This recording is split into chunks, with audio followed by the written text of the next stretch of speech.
will be sitting down with some senior developers and breaking down some of the most popular technical tasks out there for evaluating job seekers. These tech tasks will be scored by a number of factors: the costing for the company, the effectiveness in rating a candidate's capability, the task's fakeability, its relevance, and its popularity. This will be a really interesting series which should give a range of perspectives on the current methods of hiring within the tech industry.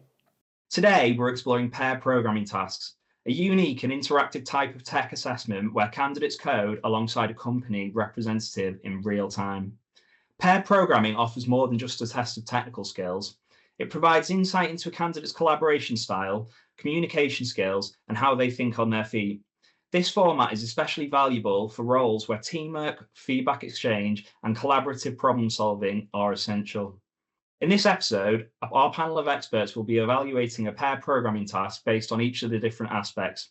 Let's find out if pair programming really brings out the best in candidates, or if it just adds unnecessary stress.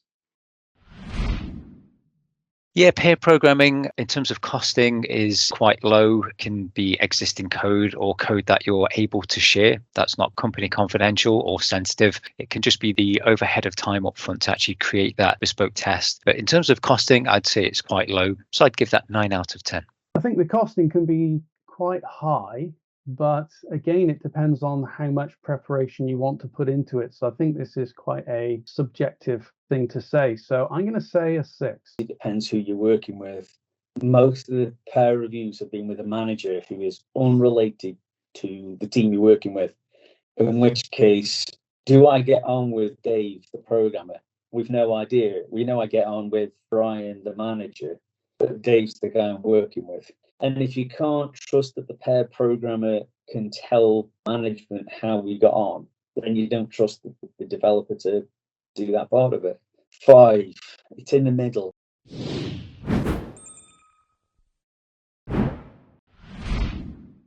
I think effectiveness of pair programming and exercises like that can be very effective. Sometimes, again, there could be tricky questions to catch people out. I'd give that 8 out of 10. This could be very real world scenarios, and so it could be very effective. So I'm going to go with an 8. Sometimes, because they don't want to tell you beforehand so you can do any prep work, it's a gotcha thing. I had one with, can you write a Berlin clock? So the first thing I had to do was, what the hell's a Berlin clock? And then he spent 5 minutes while the guy's sitting there looking very annoyed on the screen, trying to figure out what a Berlin clock is, how it works, and all this lot. And when the guy who you're supposed to be working with is looking annoyed at you, it's not the most stress-free of things. Again, about a 5.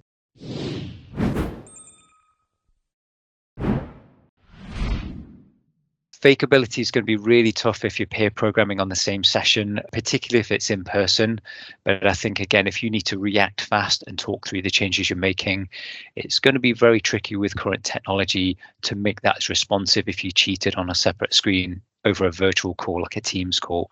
So I'd maybe give that 8 out of 10. We can't prepare for something like this. So therefore, from a fakeability perspective, I've got to give it a 10. It depends how much you can multitask.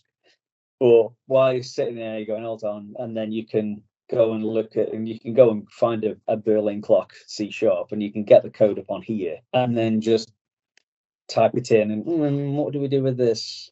Okay, we do this. It's a very weirdly artificial thing, but you can fake it fairly easily with 2 computers. Probably about 6.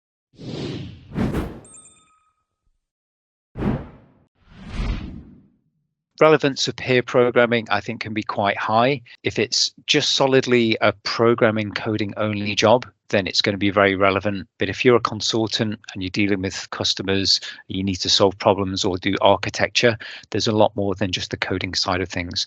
So I'd maybe give that a 6 out of 10. Real world dev experience in an interview. Missing the research aspect of a solution possibly, though. So I would say a 7. It is that, who are you dealing with? That's the first element to it.